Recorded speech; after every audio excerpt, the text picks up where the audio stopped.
vou falar uma coisa para vocês, eu nunca vi tanta gente me escrevendo, estava vindo para cá, ouvindo o rádio do carro, os programas das emissoras comentando toda essa história de Thiago Leifert e Alessandro Lobianco em função das informações que foram passadas da saída do Leifert da Rede Globo. A história não tem lá a ver com aquele furo de saída do Big Brother, não.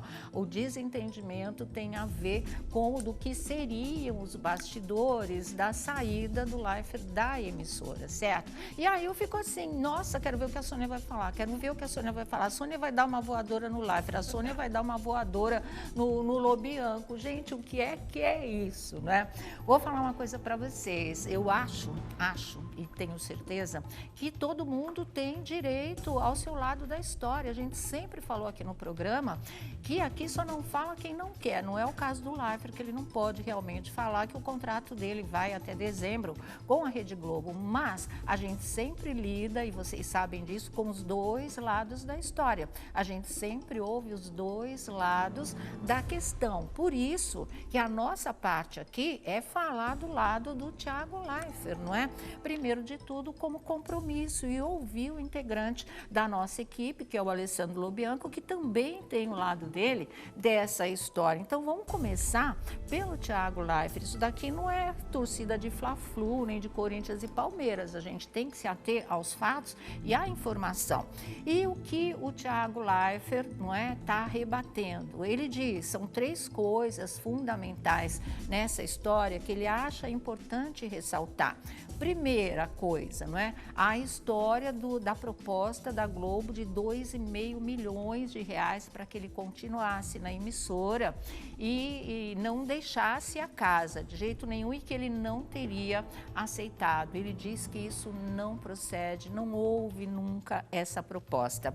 Segundo ponto, que ele teria ficado com um contrato com ele de renovação com a Rede Globo de televisão para assinar, e que ele enrolou, demorou uns 2 meses, não é? E aí ele devolveu sem a renovação, sem assinar esse contrato, o que ele disse que também não é verdade, não houve essa história de ficar enrolando com o contrato de maneira nenhuma, que as coisas foram conversadas com a alta cúpula de uma maneira muito civilizada, muito madura, tanto que ele tem as portas abertas para voltar para a Rede Globo no momento em que ele quiser, o que a emissora também estiver necessitando da presença dele, aí junta, não é, o útil ao agradável, e eles voltam a formar essa parceria. E terceira coisa, a história de que teria entrado vaidade pessoal nesse desfecho, que o Thiago Leifert teria ficado magoado por não ter ficado com o programa dele aos domingos, ou não ter sido efetivado como substituto do Faustão no Domingão, e que ele gostaria de ter um programa só dele.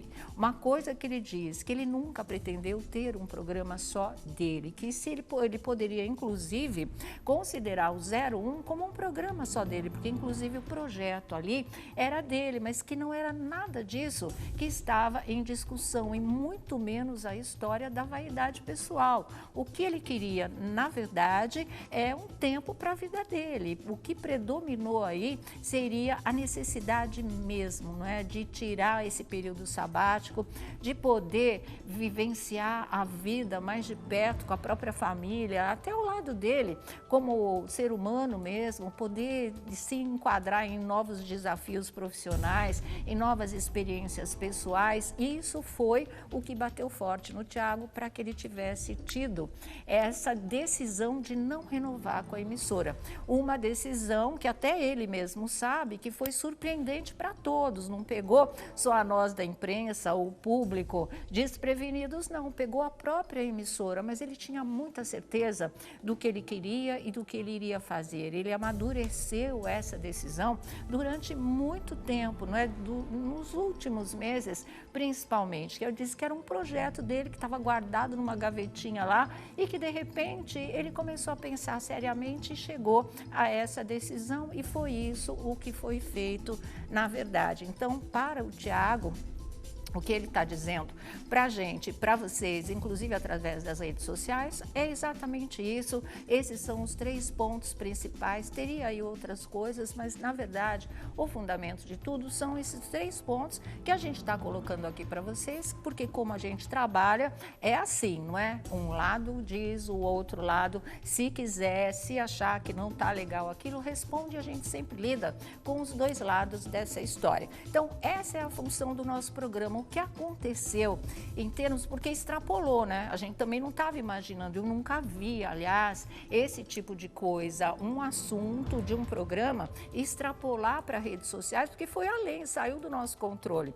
Tudo isso aconteceu no final de semana, eu já achava que na segunda-feira a gente esclarece direitinho, põe um lado do Thiago para vocês aí dentro do programa. Mas entre o sábado e hoje, a coisa explodiu nas redes sociais. O Thiago fez vários depoimentos, gravou, postou, veio o Lobianco e respondeu, e também uma resposta de mais de 5 minutos, para vocês terem uma ideia, a que ponto chegou esse desentendimento e esse atrito que a gente lamenta bastante, tanto por um quanto pelo outro, né? Eu espero que um dia eles se conheçam melhor, para ver que o que um fala do outro e o outro fala do um, tem vários pontos ali que não tem fundamento, e eu acho que eles poderiam até vir a se entender de uma maneira pelo menos profissional, né? Existe um cachimbo da paz que aí soluciona melhor essas situações do que essa exposição nas redes sociais. Eu acho que a colocação nossa aqui no programa do lado do Thiago Leifert, não é? Do lado dele dessa história,